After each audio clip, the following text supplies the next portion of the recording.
Good afternoon, ladies and gentlemen. Welcome to the first breakaway session of workshops of the Creative Arts Conference 2022.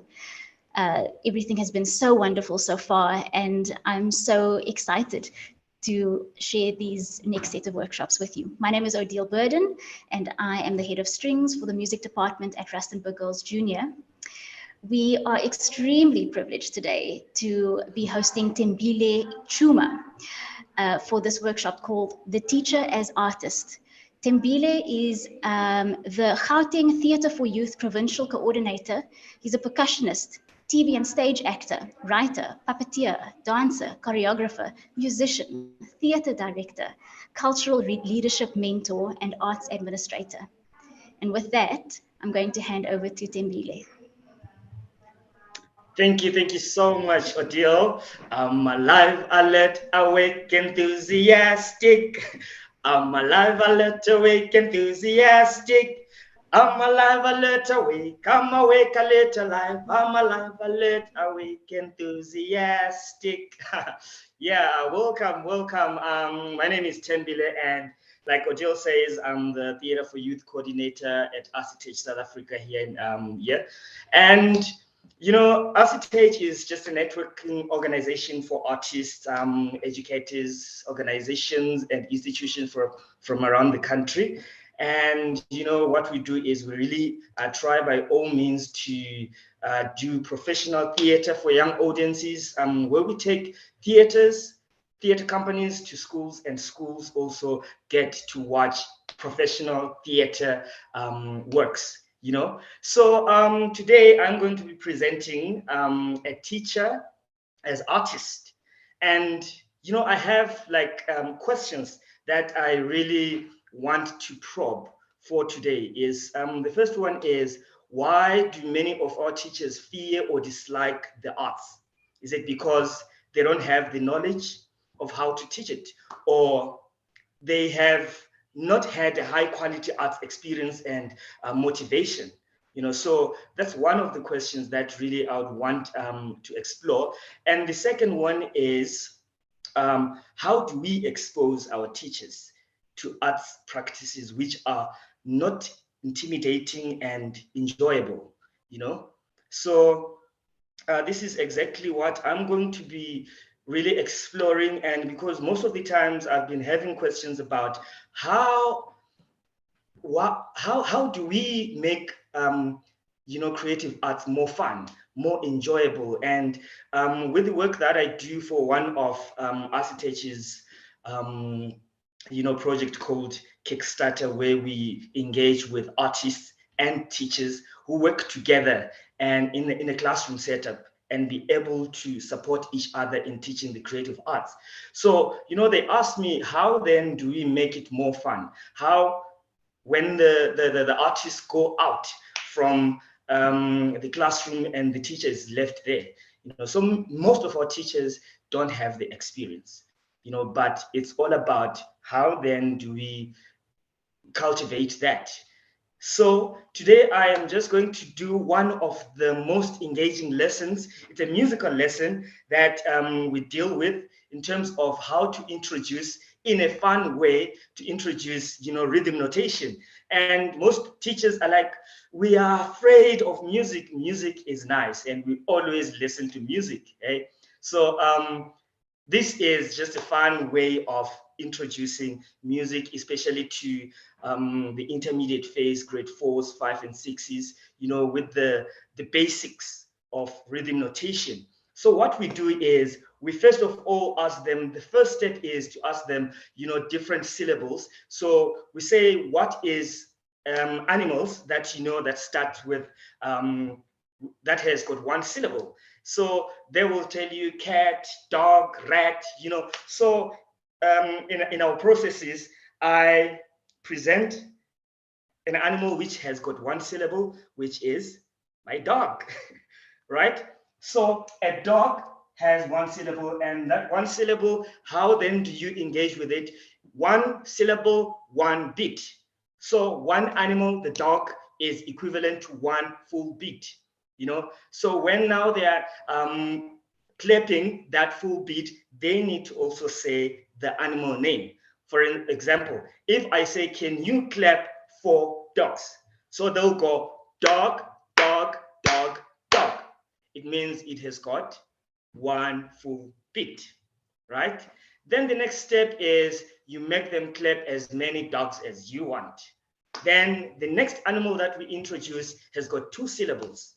And this animal that we normally use is a rabbit, the clever rabbit, right? But since we said the clever rabbit has got 2 syllables, but in musical notation, there is a note that has got 2 syllables, but it's cut into half, right? So it means that the rabbit is a full beat, but it has got 2 halves. And in a beat, you clap it twice. Unlike a dog, when you have a beat, beat, beat, beat is a full beat and it encompasses the whole beat. But this one is much faster because it's the clever rabbit, right? So with the rabbit, instead of when we're going dog, dog, dog, dog, because the rabbit is much faster, it goes rabbit, rabbit, rabbit, rabbit, right? So it has got 2 halves. And we move on to another step which we do so that for the learners to understand how fast this beat is or where are the halves. Remember, if we are clapping for dogs, it means how many halves are we clapping? It means we are clapping 8 halves, right? So we have 8 claps in for dogs. We have 8 half claps of the rabbit, right? Then the next step will be a very, a very delicate animal that we normally use. We understand that, a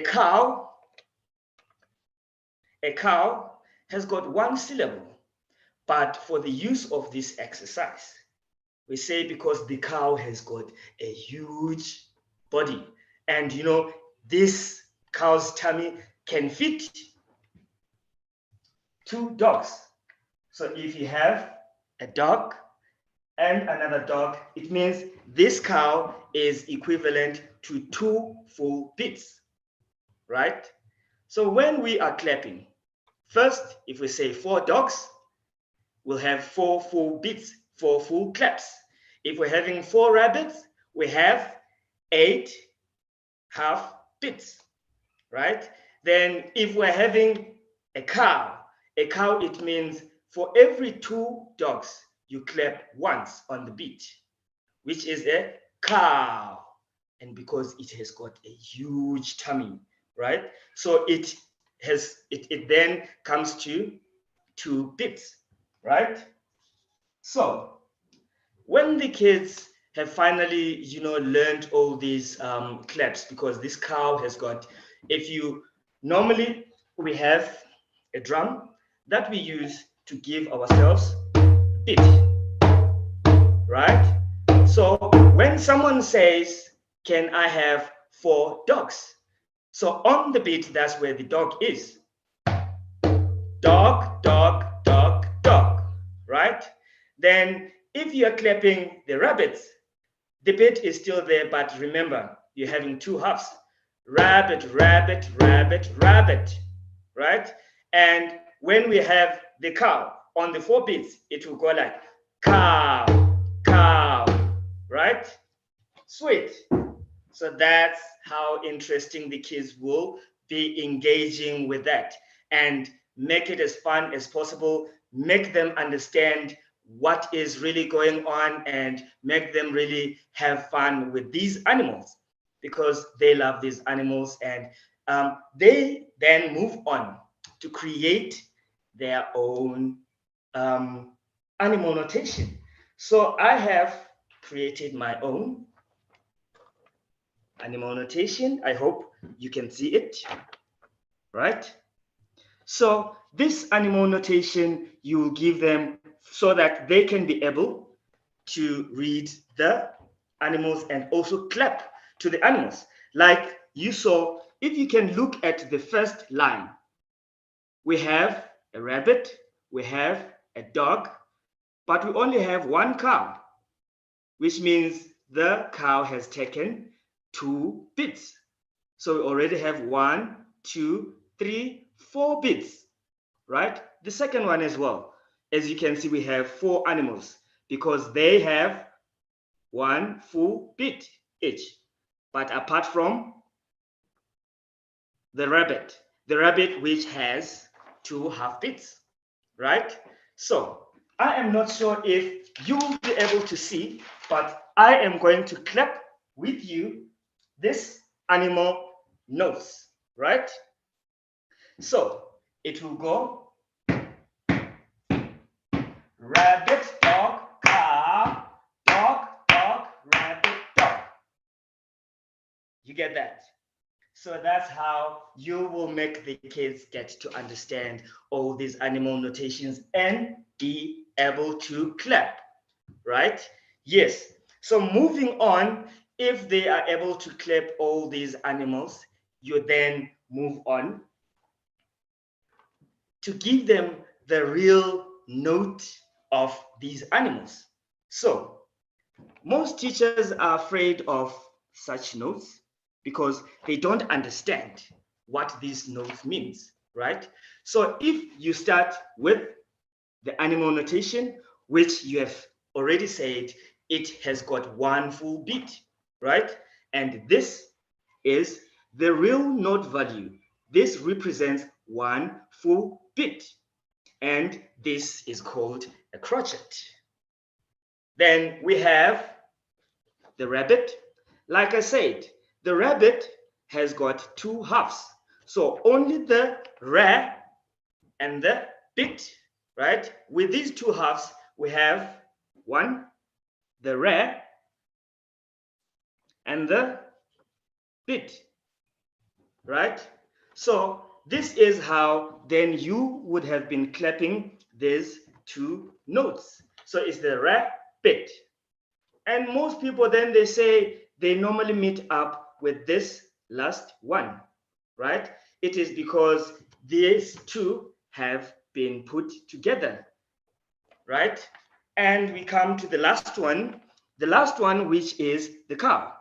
And the cow has much similarities to the first note that we learned about, but because it has got a huge tummy, so its tummy is not shaded. This one has got a shaded tummy. That's how we would know that it is a crochet. And this one has got an unshaded tummy, which means it is a minim, right? And by the way, this single one is called a quaver, right? So if you hear these words, minim, crochet, quaver, don't be afraid. Really, don't be afraid. It's about you learning all these, um, notations. So, like I have done, we started with the animals.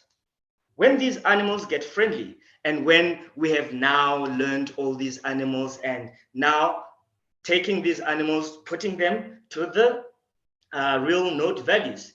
So with this animal notation that we have created, this is how it would look. So you would know that you have a rabbit, dog, cow. Remember, the cow has got 2 bits, right? So it's rabbit, dog, cow, right? And this one is dog, dog, rabbit, dog. It is the same notation that you would have done on the top, but you'd have now replaced it with the real note values. So yeah, that's exactly what we normally do with our creative arts teachers to make this experience fun in the classroom, but whenever you are doing the animal notation, take your time, have fun, and let the kids, really grasp this clapping the animals and saying out the animals. But normally they go and start with the real note values at grade 5. And please, please, please, do not be afraid. Do not be afraid to, engage with them and make sure that they really grasp everything that they are doing. And to continue with that, with these different processes that we have during the Kickstarter program, it's all about how then do we make this much fun. The fun comes when we are doing these trainings with the teachers.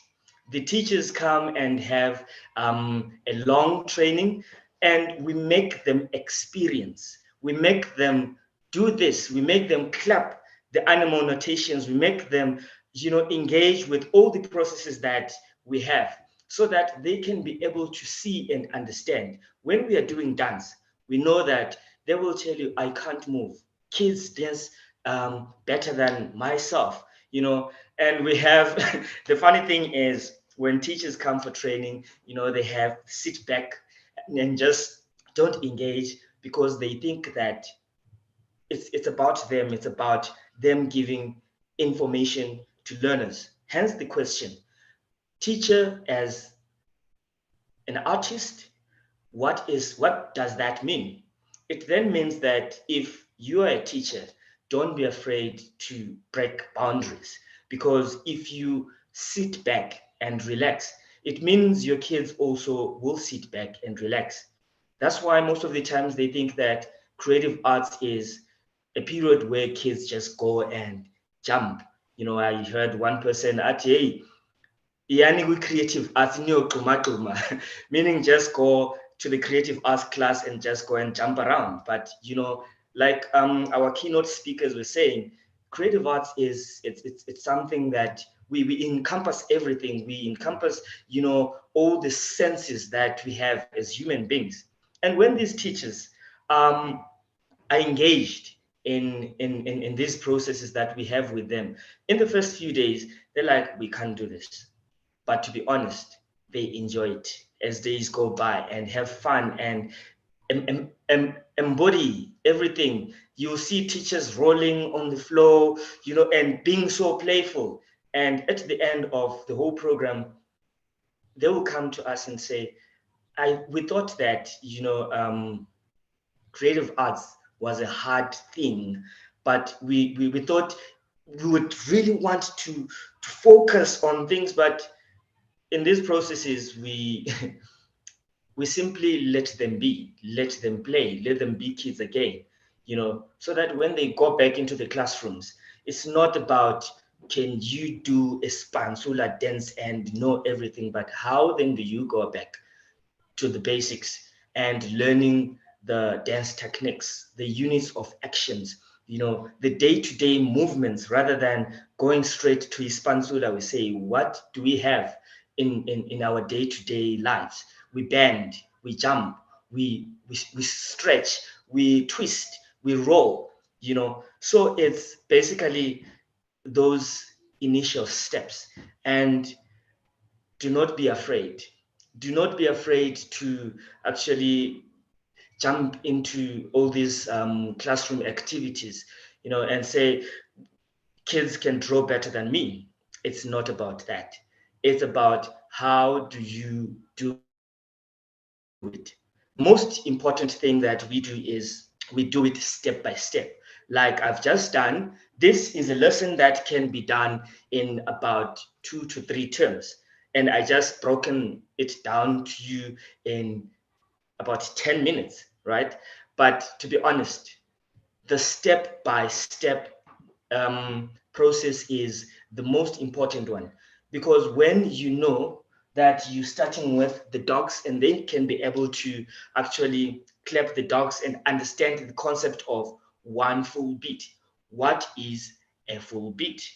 A beat that is full, So why are you saying it's a full beat? Because it is only one clap on one beat on the timeline, right? So it's that step-by-step initiative of really saying, can I understand this from a concept of starting from just playing with the animals. And the kids would love that, and not understanding that it's a process of them really saying, from there, we now know the animals and we've had fun with these animals. But when now we're going to the real note values, your crotchets, your quavers, and your minims, they can be able to go back and understand fully how then to incorporate that and go like, oh, so a quaver, it's a half beat, but if there are two quavers, it's a rabbit, right? But they'll know the different claps in it. And so after about, I think we are in the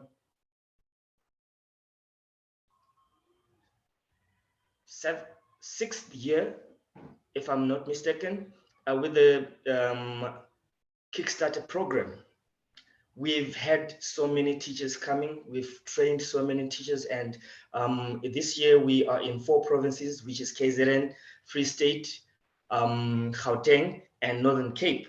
And we've had so many teachers after our trainings who have really engaged with their learners. We asked them why, what has changed from that? It is because they now started to understand that it's not about being a teacher and standing on the chalkboard and you giving the kids the knowledge. You have the knowledge, but you as a teacher, you come in and um, give the kids a safe space and hold the kids so that they can be able to go through this process with you rather than you telling them the information, but it's about them embodying everything. It's about them touching and feeling. It's about them getting a chance to roll and not being told that you can't roll in a classroom, you can't lie down and cool down, you can't play games in a classroom. Is one important thing that people should be aware of, that if you let the kids play in a creative arts classroom, that's one way of learning as well. So yeah, with that being said, I would really love to say we have had so many teachers. I think we have about 4 teachers who have been promoted from being just creative arts teachers to HODs in creative arts. And it is because they let themselves not just be teachers, but also being artists, also being kids as well, and just being playful in the classroom. So that's basically what we do as Acetage South Africa and the Kickstarter team. And I am not quite sure if I have time. Let me see. Okay, I might have about 6 minutes of questions. And if you have any questions, you can ask me. Then Odile will definitely be looking on the Q&A. Yes, wow, Thembile, that was just absolutely inspirational. Thank you so much. I think what really struck me was the sort of the accessibility and the universal nature of your method. For students, but also for teachers. And I think that's just really incredible. It's something that can be applied in so many different contexts for in subject matter that, like you said in the beginning, can be very scary for someone who doesn't have musical training. This just Yeah. really brings it right down to earth and right into your fingertips. So thank you for this. This is really wonderful. We've got a couple of questions. So Okay. Mzwandile says this is so interesting and fun to teach. However, this could be a challenge for the grade 9s who have never been introduced to music education fully. What do you suggest one should do in that regard? Basically, that's what we would love the teachers to do, because they, with learners who have not had the background of music, it's the first basic thing to understand. For them to understand rhythm notation before they even go to your tonic solfas, so it's a concept that you can use. It's we teach it to intermediate phase teachers, but I believe I've gone to high school um, and taught high school teachers, and they love it because it takes them back to basics. which is the most important thing. And this is the most basic thing that, someone who have never had any musical experience can be able to engage with. You can use it. You can use it even in grade 9, going back to rhythm notation before we even go to your tonic solfas. Yeah, and I think what really is just so incredible is and important is the going from the known to the unknown, going from something that is just so normal and so ordinary, into and creating that understanding of beat structure and rhythm and pulse, and then opening up the space to then feel free and safe enough to introduce the actual musical notation. That's really incredible.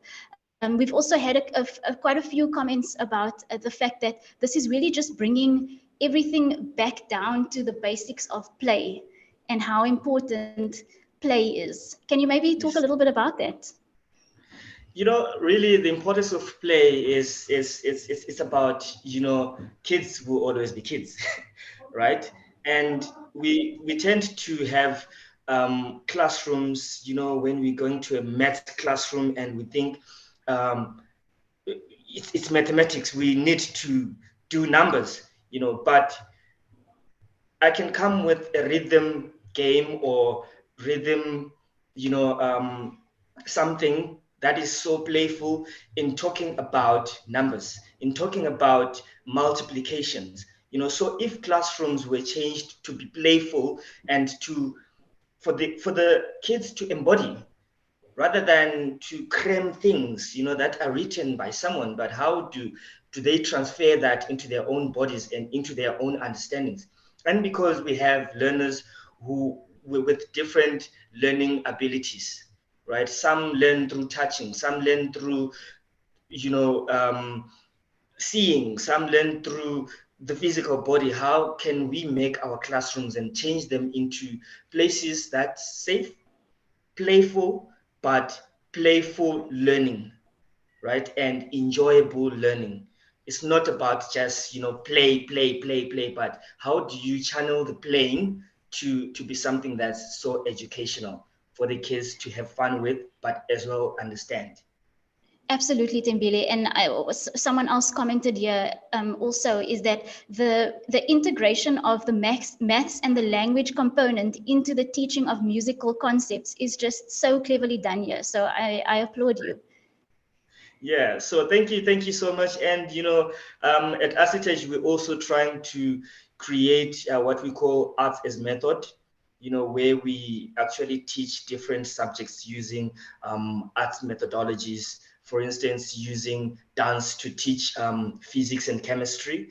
And how these atoms, come to life, and how do we as bodies come to life, and look at the periodic table and think about your calciums, how do we use dance to learn about these different atoms and these different states of matter, and rigid, it's solid, and liquid. How does your body move if it's liquid, and if it's now vapor? How then is your body light or heavy, or understanding these different states using your own body. So I think if our classrooms are created in that way, kids can be able to learn having fun as well. Wow, wonderful. Tembile, we have come to the end of our session. Thank you so much for doing so much to inspire the teachers watching the session today, but also for the incredible work that you do with children and with training teachers. Your work is so powerful, and I wish you all the best in your work as you continue. Just a little bit of housekeeping before I say goodbye to everybody. We are now heading into a 10-minute break. After which we have two wonderful speakers. We've got Tina from Finland, and thereafter we've got, I think it's Kurt Minard. So in this 10 minutes, go grab a cup of coffee. You can also go head over to the exhibitor booths. I know that Kickstarter is one of the exhibitors that you can go and check out. So please do go on that side. There are also challenges. You can go and interact with Molly Metronome home and help her start to feel a little bit better. So thank you so much to you, Thembile, for sharing with us today. And thank you for everybody who's attended this session. We'll see you in 10 minutes' time.